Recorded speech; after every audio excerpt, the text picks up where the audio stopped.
هێزی پێشمەرگەی کاکەییەکان کە لەلایەن حکوومەتی هەرێمەوە پێکێنراوە بۆ پاراستنی کاکەییەکان وەکو کەمینەیەکی ئاینی کە ئەو هێزە بە ناوچە کاکەی نشینەکانی باشووری کەرکووکدا بڵاوەیان پێکراوە بۆ بەرگریکردن لە ناوچەکانیان لە هێرشی داعش.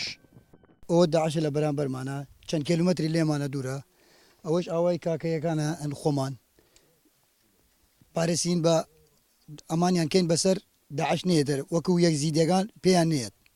هێزی پێشمەرگەی کاکەییەکان کە لە نزیکەی 600 پێشمەرگە پێکاتووە و بارەگای سەرەکیان لە قەزای داقوقی باشووری کەرکووکە، بەڵام ئەرکەکانیان لە دەوروبەری ناوچە کاکەی نشینەکانی کەرکووک و خازرە و لەو ناوچانە خاڵی سەربازیان داناوە و چاودێری ناوچەکانی ژێر دەسەڵاتی داعش دەکەن. بیرۆکەی دابەرزاندنی هێزی کاکەیی لە دوای قەتڵ عامی یزیدیەکان هات لەلایەن گروپە چەکدارەکانی داعشەوە.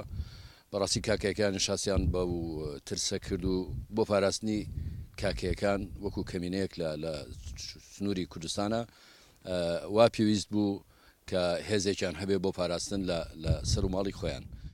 گوندە کاکەی نشینەکان کەوتونەتە پشتەوەی سەنگەرەکانی هێزی پێشمەرگەی کاکەیی کە لە ئێستادا ژیانیان بۆ گەڕاوەتەوە و لە کاتێکدا پێشتر بەهۆی مەترسی داعشەوە گوندەکانیان چۆڵ کردبوو. پێشەوەی ئەم ناوچەیە ڕزگار بکرێت بە تەواتی داعش دوور بکرێتەوە لە منطقەکە.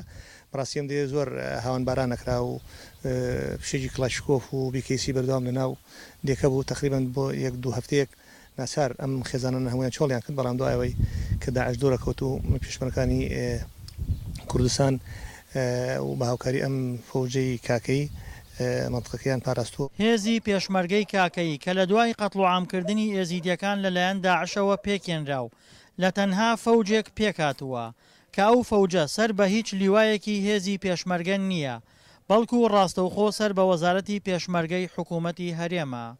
دڵشاد ئەنوەر، دەنگی ئەمریکا، پارێزگای کەرکووک.